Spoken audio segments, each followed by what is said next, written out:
Why Jane Fonda has always detested her father. At 85, Jane Fonda still looks stunning. Today she seems strong and confident. Yet recently she revealed her mental health struggles. The actress developed an eating disorder in her teens. She suffered from both anorexia and bulimia. Her mother was Frances Ford Seymour, a wealthy socialite.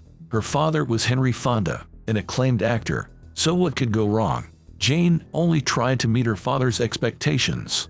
The Hollywood actor was used to certain standards. Jane Fonda later wrote, "The culture that incubated in me since childhood insists that to be loved, a female has to be perfect, thin, pretty, have good hair." Henry wanted his daughter to be just like that, but she was a tomboy in her childhood. This suddenly had to change as Jane grew older. As a teenager, her looks became all that mattered. She simply had to fit in. Henry Fonda called her fat and non-feminine. He told her to lose weight and wear longer skirts. Her many stepmothers made things even worse. One of them gave her advice on how to get a boyfriend. She listed all the things Jane had to change in herself. Jane says she lost a part of herself then. "It's hard to be embodied if you hate your body. I developed an eating disorder, probably to fill the emptiness." But this wasn't Jane's biggest tragedy. Frances Seymour, her mother, had bipolar disorder. Jane always found her mom manic-depressive. Frances was even admitted to a psychiatric hospital.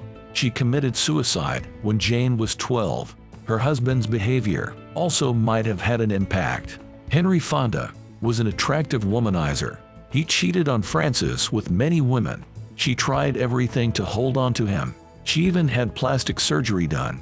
It was unprecedented in the late 1940s. The last straw could have been him asking for divorce. Henry wanted to marry his mistress, Susan Blanchard. Susan was 23 years his junior.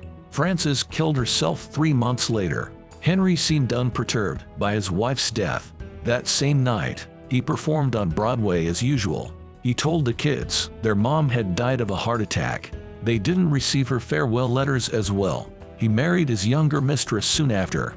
Henry sent Jane to a boarding school. The girl had nightmares about her dead mother. She wrote letters to Henry about it, but he never replied. Instead, he highlighted her grammatical errors in red. The letters were then sent back without response. Henry Fonda was a cold perfectionist. Jane had a desperate obsession to please him. She recently said, "I was made to feel I would not be loved unless I was perfect." In addition to bulimia, this influenced her love life. She often attached herself to controlling men. Like a chameleon, Jane often adapted to their whims. She even agreed to a threesome. No wonder her many relationships failed. Yet she was able to overcome her eating disorder. Her father approved of her acting in the end. They even starred in a movie together. When Henry Fonda died, he left nothing to Jane. The actress's brother Henry was also left out. Yet Jane and her brother didn't contest the will. A line in the relevant clause read, "My decision is not in any sense a measure of my deep affection for them."